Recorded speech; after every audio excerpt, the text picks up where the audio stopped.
ಬೆಂಗಳೂರಲ್ಲಿ ಜಾಬ್ ಸ್ಕ್ಯಾಮ್ಸು ತುಂಬ ನಡೀತಾ ಇದೆ. ಯಾಕಂದರೆ ನೀವೆಲ್ಲರಿಗೂ ಜಾಬ್ ಬೇಕು.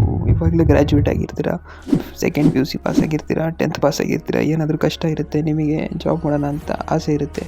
ಅದರಲ್ಲಿ ಕೆಲವರು ಏನು ಮಾಡ್ತಾಯಿದ್ದಾರೆ ಅಂದರೆ job high app, Apna app ಅದರಲ್ಲಿ ಅಕೌಂಟ್ ಮಾಡಿಬಿಟ್ಟು ನಿಮಗೆ ಜಾಬ್ ಕೊಡ್ತೀನಂತ ವಾಟ್ಸಪ್ಪಲ್ಲಿ ಮೆಸೇಜ್ ಮಾಡ್ತಾರೆ.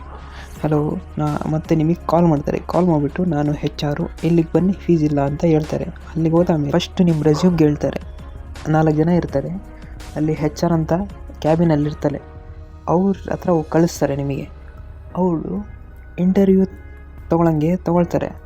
ಮತ್ತು ಬಂದುಬಿಟ್ಟು ನಾವು ಅಮೆಝಾನಿಂದ ಪ್ರೊಸೆಸ್ಸು, ಫ್ಲಿಪ್ಕಾರ್ಟ್ ಪ್ರೊಸೆಸ್ಸು ಮತ್ತು 4-5 ದೊಡ್ಡ ಕಂಪ್ನಿ ಹೆಸರು ಹೇಳ್ತಾರೆ. ಅಲ್ಲಿ ಹಾಕ್ತೀವಿ ಅಂತಾರೆ. ಏನಕ್ಕೆ ಅಂದರೆ ನಿಮ್ಮ ಸ್ಯಾಲ್ರಿ ನೀವು ಮಾಡಬಾರ್ದು, ನೀವು ಬಿಟ್ಟು ಹೋಗಬಾರ್ದು ಅಂತ ಸೆಕ್ಯೂರಿಟಿ ಡಿಪಾಸಿಟ್ ತೊಗೊತೀವಿ. 1,500 ರೂಪಾಯಿ, 2,000 ನಿಮ್ಮ ಕೆಪಾಸಿಟಿ ನೋಡಿಬಿಟ್ಟು ಅವ್ರು ನಿಮಗೆ ಕೇಳ್ತಾರೆ. ಅಲ್ಲಿ ಕೇಳಿಬಿಟ್ಟು ತೊಗೊಂಡ್ಬಿಡ್ತಾರೆ. ಅಲ್ಲಿ ನಿಮಗೆ ಪ್ರಾಪರ್ ರಿಸಿಪ್ಟ್ ಕೊಡ್ತೀವಿ, ಗೈಡೆನ್ಸ್ ಕೊಡ್ತೀವಿ, ಅದು ಇದು ಅಂತ ಕೇಳ್ತಾರೆ. ಆಮೇಲೆ ನೀವು ದುಡ್ಡು ಕಟ್ಬಿಟ್ಟೆ ಅಲ್ಲಿ ಸೈನ್ ಮಾಡಿಬಿಟ್ರೆ, ನೀವು ಒಂದು 5 ನಿಮಿಷ ಹೋಗ್ಬಿಟ್ಟು ಕೇಳಿದ್ರೆ ಅವರು 1 ರೂಪಾಯಿನೂ ವಾಪಸ್ ಕೊಡೋಲ್ಲ. ಅವ್ರು ರಿಫಂಡ್ ಮಾಡಬೇಕಲ್ಲ, ಜೆನ್ಯೂನ್ ಆಗಿದ್ದರೆ 1 ರೂಪಾಯಿನೂ ವಾಪಸ್ ಕೊಡೋಲ್ಲ. ಅದಕ್ಕೆ ಈ ಥರ ಸ್ಕ್ಯಾಮ್ಸ್ ಎಲ್ಲ ನಡೀತಾ ಇದೆ. ಅದರಲ್ಲಿ 1 ರೂಪಾಯಿನೂ ವಾಪಸ್ ಬರೋಲ್ಲ. ನಾವು ಹೋಗ್ತಾ ಇರೋದು ಕೆಲಸ ಮಾಡೋಕ್ಕೆ, ನಾವು ದುಡ್ಡಿಗೆ ಕೊಟ್ಬಿಟ್ಟು ಕೆಲಸ ಮಾಡಬೇಕಂತ ಏನಿದೆ ಸರಿನಾ? ಮತ್ತು 24 ಗಂಟೆಯಲ್ಲಿ ನಿಮಗೆ ಕಾಲ್ ಬರುತ್ತೆ ಅಂತ ಹೇಳ್ತಾರೆ.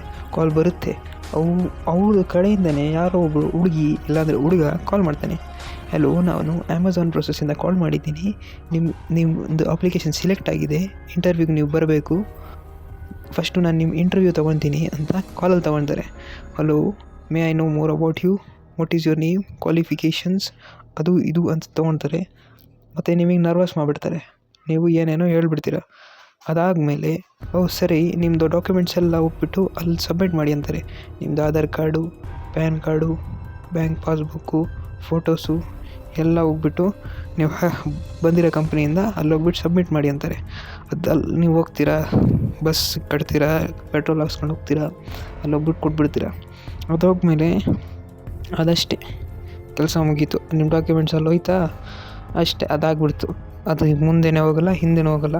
ಮತ್ತು ನೀವು ಸ್ವಲ್ಪ ದಿವಸ ಆದಮೇಲೆ ಅಲ್ಲಿ ಹೋಗ್ಬಿಟ್ಟು ಕೇಳಿದ್ರೆ ನಿಮ್ಮದು ಸಿಲೆಕ್ಷನ್ ಆಗಿಲ್ಲ, ನಿಮಗೆ 60 ದಿವಸ 90 ಡೇಸಲ್ಲಿ ನೀವು ಮಾಡಿರೋ ಪೇಮೆಂಟು ನಿಮ್ಮ ಬ್ಯಾಂಕ್ ಅಕೌಂಟ್ಗೆ ಬರುತ್ತೆ ಅಂತಾರೆ. 9 ದಿವಸ ಆದಮೇಲೆ ಅಲ್ಲಿ ಕಂಪ್ನಿನೂ ಇರೋಲ್ಲ, ಏನೂ ಇರೋಲ್ಲ, ನಿಮ್ಮ ದುಡ್ಡು ಹೋಯ್ತು, ಎಲ್ಲ ಹೋಯ್ತು. ಈ ಥರ ಸ್ಕ್ಯಾಮ್ಸು ತುಂಬ ನಡೀತಾ ಇದೆ ಬೆಂಗಳೂರಲ್ಲಿ. ಮೇನ್ ಏರಿಯಾ ಹೇಳ್ತಾ ಇದ್ದೀನಿ, ಕೇಳಿಸ್ಕೊಳ್ಳಿ. ಮಹಾಲಕ್ಷ್ಮಿ ಲೇಔಟ್, JC ನಗರ್, ಶಂಕರ್ ಮಠ, ರಾಜಾಜಿನಗರ್, ವಿಜಯನಗರ, ಇದು ಮೇನ್ ಏರಿಯಾಗಳು. ಮತ್ತು ಕೋರಮಂಗಲ, ಪೀಣ್ಯ, ಶಿವಾಜಿನಗರ್, ಇದೇ ನಡೀತಾ ಇರೋದು ಸ್ಕ್ಯಾಮ್ಸು.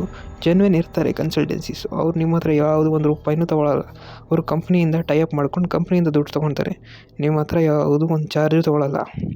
ಇವರು 150 ರೂಪಾಯಿ ಅಪ್ಲಿಕೇಶನ್ ಫೀಸ್ ಕೊಡಿ ಅಂತ ತೊಗೊತಾರೆ. 1,500 ರೂಪಾಯಿ, 2,500 ರೂಪಾಯಿ ಸೆಕ್ಯೂರಿಟಿ ಡಿಪಾಸಿಟ್ ಅಂತ ತೊಗೊತಾರೆ. ಇದೆಲ್ಲ ತುಂಬ ಸ್ಕ್ಯಾಮು. ಇದಕ್ಕೆಲ್ಲ ಹೋಗಬೇಡಿ. ಈ ವಿಡಿಯೋನ ಶೇರ್ ಮಾಡಿ, ಲೈಕ್ ಮಾಡಿ, ನಿಮ್ಮ ಫ್ರೆಂಡ್ಸು, ಕಾಲೇಜ್ ಫ್ರೆಂಡ್ಸು ಎಲ್ಲರಿಗೆ ಕಳಿಸ್ಬಿಡಿ. ಇಲ್ಲ ಅಂದರೆ ಯಾವೊಂದಾದರೂ 1,000 2,000 ಹೋದರೆ ಅವನ ಹತ್ರ ದುಡ್ಡಿಲ್ಲ, ಎಷ್ಟು ಕಷ್ಟ ಆಗುತ್ತೆ ಮನೆಯಲ್ಲಿ.